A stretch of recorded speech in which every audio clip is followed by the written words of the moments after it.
नमस्कार साथियों, यह मेरा ऑफिशियल चैनल खबर तंत्र है जिस पर मैं आप सभी को योजना से जुड़ी हर जरूरी और अहम खबर देता हूं। अगर आपने अभी तक हमारे इस चैनल को सब्सक्राइब नहीं किया है तो योजना से जुड़ी हर जरूरी खबर पाने के लिए अभी इस चैनल खबर तंत्र को सब्सक्राइब करें। आज की जानकारी उन सभी लाभार्थियों के लिए बेहद महत्वपूर्ण होने वाली है जो प्रधानमंत्री आवास योजना के तहत अपने पक्के मकान का सपना पूरा करने का इंतजार कर रहे हैं और लगातार ये जानना चाहते हैं कि आखिर उनके खाते में पहली किस्त कब आएगी और सरकार की तरफ से मिलने वाली सहायता राशि को लेकर अब क्या नया अपडेट सामने आया है। बहुत से लाभार्थी ऐसे हैं जो पिछले काफी समय से अपने मोबाइल फोन पर बैंक का मैसेज आने का इंतजार कर रहे हैं और हर दिन अपने खाते का बैलेंस चेक कर रहे हैं। उनके मन में सबसे बड़ा सवाल यही है कि आखिर पहली किस्त की राशि उनके खाते में कब ट्रांसफर होगी और जिन लोगों का नाम योजना की सूची में शामिल है उनके लिए आगे की प्रक्रिया क्या रहने की है वाली है। साथियों, सबसे पहले आपको यह समझना बेहद जरूरी है कि प्रधानमंत्री आवास योजना के तहत मिलने वाली राशि सभी जगह और सभी लाभार्थियों के लिए एक जैसी नहीं होती, बल्कि राशि और किस्तों की प्रक्रिया संबंधित योजना क्षेत्र, पात्रता और स्वीकृत प्रकरण के अनुसार निर्धारित होती है। इसीलिए अगर आपने कहीं 200-300 या किसी दूसरी राशि से जुड़ी जानकारी देखी है तो उसे अपने मामले पर लागू करने से पहले आधिकारिक रिकॉर्ड और अपने आवेदन की स्थिति जरूर जांच लें। इस समय सबसे महत्वपूर्ण बात यह है कि अगर आपका आवेदन स्वीकृत हो चुका है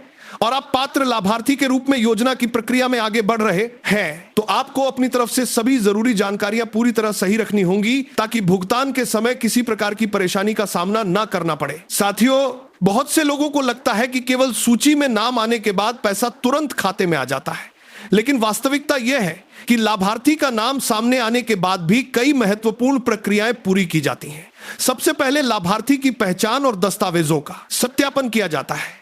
इसमें आधार से जुड़ी जानकारी, बैंक खाते का विवरण, पात्रता से संबंधित जानकारी और योजना के रिकॉर्ड में दर्ज अन्य जरूरी विवरणों की जांच की जाती है। इसके बाद यह देखा जाता है कि लाभार्थी का बैंक खाता सही है और भुगतान प्राप्त करने के लिए आवश्यक प्रक्रिया पूरी है या नहीं। अगर बैंक खाते में नाम की गलती है, खाता बंद है, आधार लिंकिंग या केवाईसी से जुड़ी समस्या है या बैंक विवरण में किसी प्रकार की गड़बड़ी है तो भुगतान की प्रक्रिया प्रभावित हो सकती है। इसीलिए अगर आप पहली किस्त का इंतजार कर रहे हैं तो सबसे पहले अपने बैंक खाते की स्थिति जरूर जांच लें। साथियों, यहां एक और बात ध्यान देने वाली है कि योजना से संबंधित जानकारी अलग अलग माध्यमों से सामने आती रहती है और सोशल मीडिया पर कई बार ऐसी खबरें भी तेजी से वायरल हो जाती हैं जिनमें यह दावा किया जाता है कि सभी लाभार्थियों के खाते में पैसा एक साथ आता है जाएगा। लेकिन आपको ऐसी किसी भी जानकारी पर आंख बंद करके भरोसा नहीं करना है। आपके लिए सबसे जरूरी जानकारी वही होगी जो आपके आवेदन, स्वीकृति और आधिकारिक रिकॉर्ड से संबंधित हो। इसीलिए अगर किसी वीडियो या पोस्ट में यह कहा जा रहा है कि सभी लोगों के खाते में निश्चित राशि जल्द ही आ जाएगी तो सबसे पहले यह देखना जरूरी है कि वो जानकारी किस आधिकारिक आदेश या रिकॉर्ड पर आधारित है। साथियों,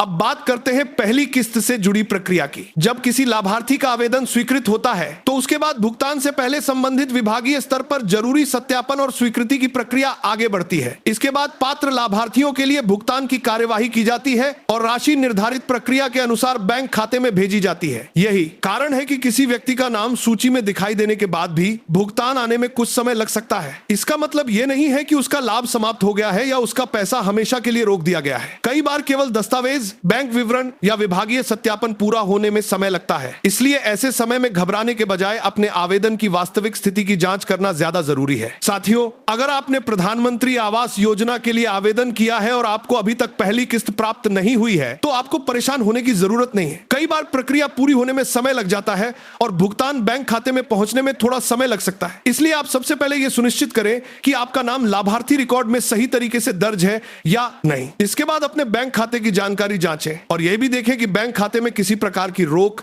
निष्क्रियता या केवाईसी से जुड़ी समस्या तो नहीं है। अगर आपके बैंक खाते में कोई कमी है तो उसे समय रहते ठीक कराना बेहद जरूरी है, क्योंकि भुगतान प्रक्रिया पूरी होने के बाद अगर बैंक स्तर पर समस्या सामने आती है तो राशि आपके खाते में आने में देरी हो सकती है। साथियों, इसके साथ ही आपको अपने मोबाइल नंबर और आधार से संबंधित जानकारी भी सही रखनी चाहिए, क्योंकि कई सरकारी सेवाओं और रिकॉर्ड में सही मोबाइल नंबर होने से आपको अपडेट प्राप्त करने में सुविधा मिल सकती है। अब उन लोगों की बात करते हैं जिनके आवेदन में किसी बात करने के लिए, बात करने से, बात करने के लिए, बात करने के लिए, कम करने के लिए, बात करने के लिए, बात करने के लिए, कम करने के लिए, बात करने के लिए, बात करने के लिए, किसी बात करने के लिए, बात करने के लिए, बात करने के लिए, बात करने के लिए, बात करने के लिए, बात करने के लिए, जो भी आपको अपडेट प्राप्त करने के लिए, बात करने के लिए, बात करने के लिए, बात करने के लिए, बात करने के लिए, बात करने के लिए, कम करने के लिए, बात करने के लिए, बात करने के लिए, बात करने के लिए, बात करने के लिए, बात करने के लिए, बात करने के लिए, किसी बात करने के लिए, बात करने के लिए, बात करने के लिए, बात करने के लिए, बात करने के लिए, किसी बात करने के लिए, बात करने के लिए, बात करने के लिए, बात करने के लिए, बात प्रकार की आपत्ति या कमी दिखाई जा रही है। अगर आपके आवेदन की स्थिति में दस्तावेज से जुड़ी कमी, सत्यापन लंबित या किसी अन्य प्रकार की समस्या दिखाई देती है तो उसे नजरअंदाज बिल्कुल ना करें। संबंधित विभाग, नगर निकाय, पंचायत या अधिकृत कार्यालय से जानकारी लेकर यह पता करें कि किस दस्तावेज या किस प्रक्रिया को पूरा करना बाकी है, क्योंकि छोटी सी कमी अगर लंबे समय तक ठीक नहीं की जाती है तो आगे की प्रक्रिया प्रभावित हो सकती है। मेरे प्रिय मित्रों, मैं एक बार फिर आपको यही कहना चाहता हूं कि अगर आपने प्रधानमंत्री आवास योजना के तहत आवेदन किया है और पहली किस्त का इंतजार कर रहे हैं तो बिना पुष्टि के परेशान ना हो। अपने आवेदन की वास्तविक स्थिति देखें और संबंधित कार्यालय जाकर यह पता करें कि आपकी फाइल किस चरण में है। अगर सब कुछ सही है तो प्रक्रिया पूरी होने का इंतजार करें और अगर कोई कमी है तो उसे जल्द से जल्द दूर करें। कई बार लाभार्थी केवल बैंक में जाकर बार बार बैलेंस चेक करते रहते हैं, जबकि वास्तविक समस्या आवेदन या दस्तावेजों से जुड़ी होती है। इसलिए केवल बैंक खाता चेक करना ही पर्याप्त नहीं है, बल्कि योजना के रिकॉर्ड में अपनी स्थिति भी देखना जरूरी है। साथियों, आपका अपने सपनों के घर का इंतजार निश्चित रूप से आपके लिए बहुत महत्वपूर्ण है और मैं समझ सकता हूं कि जब परिवार के पास अपना पक्का मकान बनाने की उम्मीद हो तो सरकारी सहायता की हर अपडेट कितनी अहम लगती है। लेकिन इस पूरी प्रक्रिया में जल्दबाजी से ज्यादा जरूरी सही जानकारी और धैर्य है। अगर आपका आवेदन पात्र है, रिकॉर्ड सही है और निर्धारित प्रक्रिया पूरी हो रही है तो आपको आधिकारिक अपडेट पर भरोसा रखना चाहिए। किसी भी अफवाह के कारण अपना आवेदन रद्द समझने या किसी गलत व्यक्ति के बहकावे में आने की जरूरत नहीं है। साथियों, आने वाले समय में योजना से संबंधित जो भी आधिकारिक और भरोसेमंद जानकारी सामने आएगी उसे आप तक पहुंचाने की पूरी कोशिश की जाएगी ताकि आपको बार बार अलग अलग जगहों पर भटकने की जरूरत ना पड़े। इसीलिए हमारे चैनल खबर तंत्र से जुड़े रहिए और योजना से संबंधित किसी भी अपडेट को समझने से पहले यह सुनिश्चित करें कि आप तक पहुंचने वाली जानकारी पूरी तरह से सही और पुष्ट है। हमेशा आधिकारिक घोषणाओं पर ही ध्यान दें और किसी भी प्रकार की भ्रामक खबर से बचकर रहें। जरूर देखें कि जानकारी आधिकारिक स्रोत से आई है या केवल सोशल मीडिया पर वायरल हो रही है। अगर आपको यह जानकारी उपयोगी लगी हो तो वीडियो को लाइक जरूर करें और ज्यादा से ज्यादा लोगों तक शेयर करें ताकि प्रधानमंत्री आवास योजना से जुड़े दूसरे लाभार्थियों तक भी सही जानकारी पहुंच सके। साथियों, चैनल पर ऐसी ही उपयोगी और महत्वपूर्ण योजनाओं से जुड़ी जानकारियां नियमित रूप से आती रहती हैं। इसीलिए चैनल खबर तंत्र को सब्सक्राइब जरूर करें और नोटिफिकेशन को ऑन कर लें ताकि योजना से जुड़ी कोई भी जरूरी जानकारी आपसे छूट ना जाए। धन्यवाद।